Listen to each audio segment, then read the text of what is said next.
তুই কি ভেবেছিলি 2-3-30 আর 4-5খানা জাহাজে নিয়ে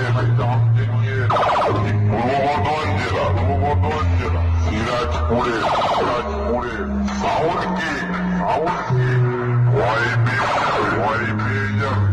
তো ডেল থেকে তো মনে হচ্ছে দালালি করে খা শোন, আমার বাড়ি কুকুর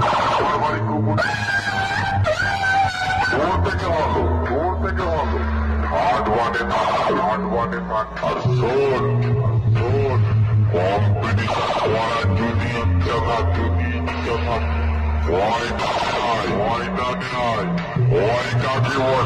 কাকে বলে ভালো করে বুঝিয়ে দেবো।